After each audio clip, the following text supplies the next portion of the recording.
জীবনে কি সাফল্য আমাদের কাছে নিজে থেকে হেঁটে আসে? কখনোই আসে না। ততক্ষণ আসে না যতক্ষণ না আমরা পরিশ্রমের পথে চলা শুরু করছি। পরিশ্রম করতে থাকুন, এই পরিশ্রমের পথে অগ্রসর হতে থাকুন। যতক্ষণ আপনি পরিশ্রমের পথ ধরে এগোতে থাকবেন, সাফল্য আপনার কাছে আপনা আপনিই চলে আসবে। তাহলে জীবনে নিরন্তর প্রয়াস করুন, পরিশ্রম করতে থাকুন, সাফল্য লাভ করুন। নমস্কার শ্রোতা বন্ধুরা, বং কোর্স ডায়েরি চ্যানেলে আপনাদের সকলকে স্বাগত জানাই। আজকের এই ভিডিওটি থেকে আপনি ভগবান শ্রীকৃষ্ণের মূল্যবান কিছু উপদেশ জানতে পারবেন। এই মূল্যবান উপদেশগুলি আপনি কাজে লাগিয়ে আপনার জীবনে সফলতা অর্জন করতে পারবেন। তাই আজকের এই ভিডিওটি অবশ্যই মনোযোগ সহকারে শেষ পর্যন্ত দেখবেন। আর এই ভিডিওটি দ্বারা আপনি যদি উপকৃত হন তাহলে অবশ্যই একটি লাইক করবেন এবং প্রিয়জনদের সাথে শেয়ার করবেন, যাতে তারাও ভিডিওটি দেখে উপকৃত হয়। এবং আপনারা যারা এই চ্যানেলে নতুন তারা অবশ্যই চ্যানেলটি সাবস্ক্রাইব করবেন এবং বেল বাটনে প্রেস করবেন এরকম আরও অনেক ভিডিওর নোটিফিকেশান পেতে। আর কমেন্টে লিখতে ভুলবেন না জয় শ্রীকৃষ্ণ। এবার আসুন ভিডিওটি শুরু করা যাক। জন্ম এবং মৃত্যু, একটি হলো জীবনের সূত্রপাত, আরেকটি জীবনের সমাপ্তি। এটা হলো একটি চক্র এবং প্রত্যেক চক্রের মতোই এটাও যেখান থেকে শুরু হয় সেখানে এসেই সমাপ্ত হয়। অর্থাৎ প্রত্যেক ব্যক্তি যারা জন্ম নিয়েছেন তার জন্মের সাথে এটা সুনিশ্চিত হয়ে যায় যে তার মৃত্যু হলো অবশ্যম্ভাবী। এই সংসারে এমন কিছুই নেই যা চিরকালের মতো থেকে যায়। এবার এটা আমরা সবাই জানি। আমাদের কাছে যে জীবনটা আছে, যেটা আমরা যাপন করতে পারি, সেই সময়কালে আমরা কি করতে পারি সেটা গুরুত্বপূর্ণ। এমন কিছু করুন যার ফলে মৃত্যুর পরেও আপনি অমর হয়ে থাকবেন। আমাদের কথা, আমাদের কর্ম এই সংসারে প্রেরণা প্রদান করতে পারে। আর যদি আমরা প্রেরণা নাও জোগাতে পারি, তাও এই সন্তোষবোধ যেন থাকে যে আমরা আমাদের জীবন ব্যর্থ হতে দিইনি। এই জীবন যাপন করার ইচ্ছেতেই আমরা সময় ব্যর্থ করে দিই। আর এই জীবনকে যাপন করার সর্বশ্রেষ্ঠ উপায় হলো এটাই যে কখন আমাদের মৃত্যু হবে, কিভাবে আমাদের মৃত্যু হবে, এই চিন্তা ত্যাগ করে যেন আমরা বর্তমানে বেঁচে থাকি, আজকে বেঁচে থাকি, আজকে দাঁড়িয়ে কর্ম করি এবং আজ যে সংকট সামনে তার সম্মুখীন হই। ভবিষ্যতের পথ নিজে থেকেই উন্মুক্ত হবে। আপনার জীবনে অনেক বড় বড় বিপদরূপী পাথর আসবে। সেই পাথরগুলিকে এতটাই দুর্বল করে দিন যাতে সেই পথ আপনি অগ্রসর হওয়ার পরেই আপনার পেছন পেছন যে সেই পথ দিয়ে আসবেন তিনিও যেন সহজেই পাথর চূর্ণ করে সামনে অগ্রসর হতে পারেন। মনে রাখবেন, আপনার প্রচেষ্টারও একটা মাহাত্ম্য আছে। যদি আপনি কোনো কেল্লার শিখরে পতাকা উত্তোলন নাও করতে পারেন, তাহলেও আপনার প্রচেষ্টার যে মাহাত্ম্য তা কখনো কমে যাবে না। সেই জন্য প্রচেষ্টা করতে থাকুন আর আমার সাথে ভালোবেসে বলুন, রাধা রাধা। শব্দ, শব্দ আসলে কি? শুধুই কয়েকটি অক্ষরের সমষ্টি, নাকি আমাদের বাণী? এই শব্দ এমন এক শক্তি যা কাউকেই নিজের বশবর্তী করে ফেলতে পারে। শব্দ এমন এক অস্ত্র যা কাউকে ক্ষত বিক্ষত করে দিতে পারে। এই শব্দ হলো একটি নাদ স্বরূপ যা কোনো ঘুমন্ত ব্যক্তিকেও জাগিয়ে তুলতে পারে এবং নিজের লক্ষ্যের দিকে অগ্রসর করতে পারে। শব্দে এত শক্তি আছে যে কারোর মনে এতটা আঘাত দিতে পারে যে সে হয়তো জীবনে আর কখনো এগোতেই পারল না। তাহলে এই শব্দের প্রয়োগ খুব ভেবে চিন্তে করবেন। এবং এই শব্দের মতোই হলো নীরবতা। অনেক সময় এই নীরবতা আমাদের সহায়ক হয়ে ওঠে। অনেক সময় এটা আমাদের অনুশোচনাকে অনেক বেশি বাড়িয়ে তুলতে পারে। ভীষ্ম পিতামহ, অঙ্গরাজ কর্ণ যখন দ্রৌপদীর বস্ত্রহরণ হচ্ছিল তখন এনারা নীরব ছিলেন। দুর্যোধনের বিরোধিতা করেননি, ওকে বাধা দেননি। আর তারপর কি হলো সেটা আপনারা সকলে জানেন। দেখতে গেলে নীরবতা চুপ করে থাকা, কিন্তু যদি কোনো দুষ্টের সামনে চুপ করে থাকেন, যদি তার বিরোধিতা না করতে পারেন, তাহলে এই নীরবতাই অনেক বড় পাপের আকার ধারণ করে। মনে রাখবেন আর আমার সাথে ভালোবেসে বলবেন, রাধা রাধা। এই সংসারে এমন কোন আবেগ আছে যা সবসময় কটু বলে মনে হয়, কিন্তু সবার শেষে এটি সব থেকে বেশি মধুর উপলব্ধি প্রদান করে, সব থেকে বেশি মধুর অনুভূতি প্রদান করে। উত্তর পেলেন না? আপনাকে একটা উদাহরণ দিই। যখন মাতা সীতাকে অপহরণ করা হয়েছিল, তখন শ্রীরাম অপেক্ষা করেছিলেন 4 মাস পর্যন্ত। উনি খুঁজতে চেয়েছিলেন, কিন্তু উনি ওনার খোঁজ বন্ধ রেখেছিলেন। কল্পনা করে দেখুন ওনার কতটা যন্ত্রণা হয়েছিল। উনি শুধু অপেক্ষা করছিলেন, কারণ তখন বর্ষা ছিল। অনেক দিন পর্যন্ত সূর্যের আলো দেখা যায়নি। উনি জানতেন এরকম সময় বানর সেনার পক্ষে বনের মধ্যে পথ খোঁজা খুবই কঠিন কাজ হবে। সাগর পার করা অত্যন্ত কঠিন হয়ে দাঁড়াবে। তারা হয়তো বনের মধ্যে পথ হারিয়ে ফেলবে। উনি অপেক্ষা করলেন, আর এই অপেক্ষার ফল হিসেবে উনি কি লাভ করলেন? সাগরে সেতু নির্মাণ করলেন এবং মাতা সীতাকে সসম্মানে আবার ফিরিয়ে আনলেন। যদি শ্রীরাম অপেক্ষা না করতেন, তাহলে হয়তো এই সব কিছু কখনোই সম্ভব হতো না। এটাই হলো শক্তি ধৈর্যের। এটাই হলো আমাদের কাছে শিক্ষা। এই ধৈর্যই প্রত্যেকবার আমাদের অত্যন্ত কঠিন বলে মনে হয়। ধৈর্য ধরা অত্যন্ত কঠিন, কিন্তু অবশেষে এটাই সবথেকে শ্রেষ্ঠ ফল দান করে, সবথেকে মধুর উপলব্ধি, সবথেকে মধুর অনুভূতি প্রদান করে। তাই ধৈর্য ধরে থাকুন, সব কিছু শুভ হবে। আর তখন এই মন প্রফুল্ল হয়ে বলবে, রাধা রাধা। কখনো কখনো আমরা খুব ব্যথিত হয়ে পড়ি। আমরা নিজেদের পরিবারের জন্য এত কিছু করি, আর তারা আমাদের দেখলেই ভয়ভীত হয়ে পড়ে, আমাদের দেখলে বিরক্ত হয়। কখনো নিজেদের সন্তানকে বিকাশের পথে অগ্রসর করার জন্য আমরা তাদের উপর একটু জোর দিই, যাতে তারা পরিশ্রম করে, কিন্তু সেই সন্তান আমাদের উপর বিরক্ত হয়ে পড়ে।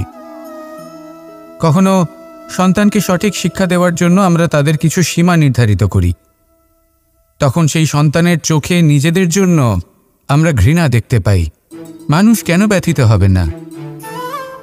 দেখুন, যখন সূচের দ্বারা আপনি বস্ত্র সেলাই করেন, তখন সূচের আঘাত সেই বস্তুকে সহ্য করতে হয়, কিন্তু তাতে সেই সূচ বা আপনার উদ্দেশ্যে কোনো প্রভাব পড়া উচিত নয়, কারণ আপনি তো আপনার কর্ম করছেন, আর তাও পূর্ণ নিষ্ঠা ভরে, এবং অবশেষে আপনার উদ্দেশ্য শুভ প্রমাণিত হবে।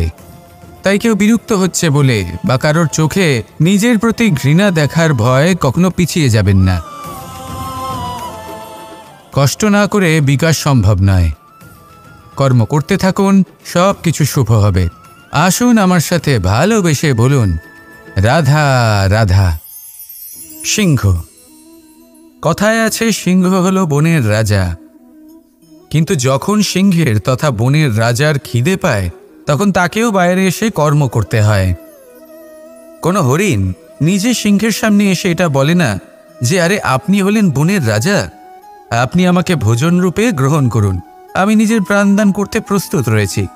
এমন তো কখনোই হয় না।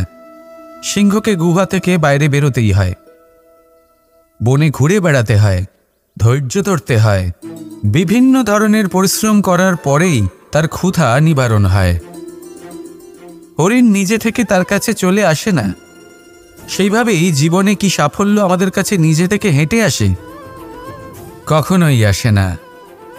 ততক্ষণ আসে না যতক্ষণ না আমরা পরিশ্রমের পথে চলা শুরু করছি। পরিশ্রম করতে থাকুন, এই পরিশ্রমের পথে অগ্রসর হতে থাকুন।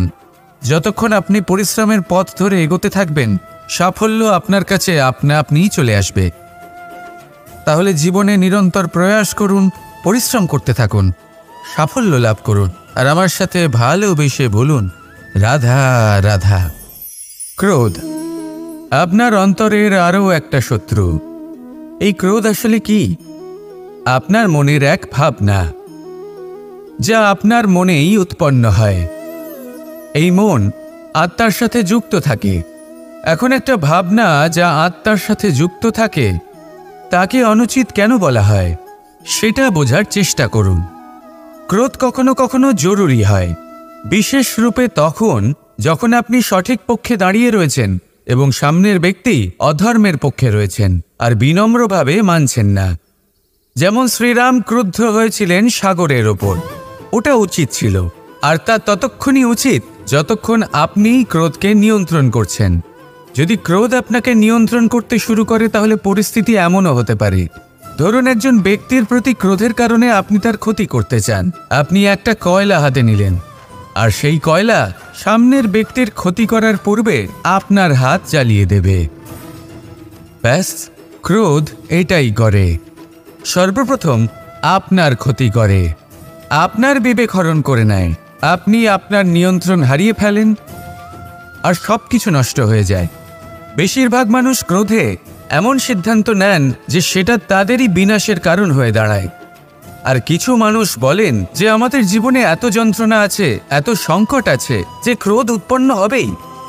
আর এরকম সময় এটাই উচিত হবে যে আপনি নিজেকে ক্রোধের থেকে দূরে রাখুন আর তারপর সমস্যার নিবারণ করুন। আর এই নিবারণই আপনার জীবনকে একটা শ্রেষ্ঠ স্তরে পৌঁছে দেবে।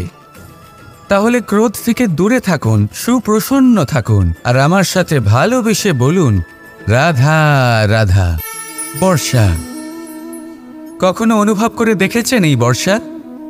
আকাশ থেকে বর্ষার ফোঁটা ঝরে পড়ে, মিষ্টি ফোঁটা, শীতল ফোঁটা, মনকে পবিত্র করে তোলে, ধরিত্রীর তৃষ্ণা নিবারণ করে, আশপাশটা সবুজে ভরিয়ে তোলে। এবার এই রকম জল আমরা কুয়ো থেকেও পেতে পারি। যদি আমরা ভেবে দেখি যে বর্ষা এবং কুয়োর জলের মধ্যে পার্থক্য কী, তবে পার্থক্য আছে। পার্থক্য হলো ভাগ্য এবং কর্মের। বর্ষা হলো ভাগ্য। প্রকৃতির যখন ইচ্ছে হবে তখন বর্ষা হবে, কিন্তু কুয়ো আমরা এমনি এমনি পাই না। কর্ম এবং পরিশ্রমের দ্বারা একে প্রাপ্ত করতে হয়। এই ধরিত্রীকে খুঁড়তে হয়, অনেক ঘাম ঝরাতে হয়, তবেই আমরা একটা কুয়ো প্রাপ্ত করতে পারি। এবার এই বর্ষা, এটা সারা বছর হয় না, কিন্তু কুয়ো এটা বছরের পর বছর আমাদের তৃষ্ণা নিবারণ করে। এবার এর থেকে আমরা কি শিক্ষা লাভ করি? এটাই যে আপনি ভাগ্যের ওপর বিশ্বাস রাখুন, কিন্তু নিজের কর্মের ওপর আস্থা রাখুন। কারণ কর্ম এবং পরিশ্রম আপনাকে এই সংসারের যে কোনো শিখরে পৌঁছে দিতে পারে। তাহলে নিরন্তর প্রয়াস করুন, কর্ম করুন, আর আমার সাথে ভালোবেসে বলুন, রাধা রাধা। এই সংসারে বড়ই বিচিত্র এক শব্দ আছে, মূল্য। এর প্রয়োগ আমরা জীবনেও করে থাকি, আবার ব্যবসাতেও করে থাকি। একজন উদ্যোগপতি সবসময় বলেন, ব্যবসার মূল্য সবসময় উচ্চমান হওয়া উচিত, তাতে লাভ বেশি। অন্যদিকে আরেকজন ব্যক্তি যিনি পরোপকারী, যিনি ঈশ্বরের দর্শনের অভিলাষী, তিনি বলেন জীবনের মূল্য সবথেকে উচ্চমান হওয়া উচিত। অনেক সময় মানুষ কি করে থাকেন, ব্যবসার এই মূল্য তা উচ্চতার শিখরে পৌঁছানোর লোভে জীবনের মূল্য নামিয়ে ফেলেন। যেখানে এই সমগ্র সংসার প্রেমের দ্বারা চালিত হয়। প্রেমই হলো এই সংসারের আধার। এবার যদি আপনি প্রেম করতে শিখে যান, তাহলে ব্যবসাতে নিশ্চিত রূপে লাভের সাথে সাথে কীর্তি এবং যশ লাভও করতে পারবেন। তা আমি নিশ্চিত রূপে বলতে পারি, কারণ ব্যবসাতে ওঠা নামা এসব চলতেই থাকে। জীবনকে আপনি যদি একবার উচ্চতায় নিয়ে যেতে পারেন, তাহলে তা কখনোই নামবে না। আসুন আর আমার সাথে ভালোবেসে বলুন, রাধা রাধা। আমাদের গৃহে অনেক কক্ষ রয়েছে, কিন্তু এমন কি আছে যে একটাই থাকে? আমাদের গৃহের দ্বার। এমন কেন হয়? অনেক দ্বার তো থাকতেই পারে। ভেবে দেখুন, একটা বিশাল ভবন রয়েছে, তার চতুর্দিকে অনেক দ্বার আছে। ভালোই হবে, যাতায়াত করতে সুবিধা হবে, কিন্তু এমন আমরা কেন করি না? এবার আপনি বলবেন যে এটার উত্তর তো সহজ, যতগুলো দ্বার থাকবে ততজন দ্বারপালও থাকবে। কে কখন কোথা থেকে আসবে, কোথায় চলে যাবে, সেদিকে খেয়াল থাকবে না, চুরির সম্ভাবনাও বেড়ে যাবে। যাক, এই বিষয়ে অন্তত আপনি বোঝেন। সেই জন্য আপনার গৃহে একটাই দ্বার রয়েছে। কিন্তু আপনার মনের বিষয় কি জানেন? আপনার মনেও কি কোনো দ্বার আছে? নেই? তার মানে যে কোনো ব্যক্তি যেখান থেকে খুশি আসতে পারে আর আপনার মনে যা খুশি প্রবেশ করিয়ে চলে যেতে পারে।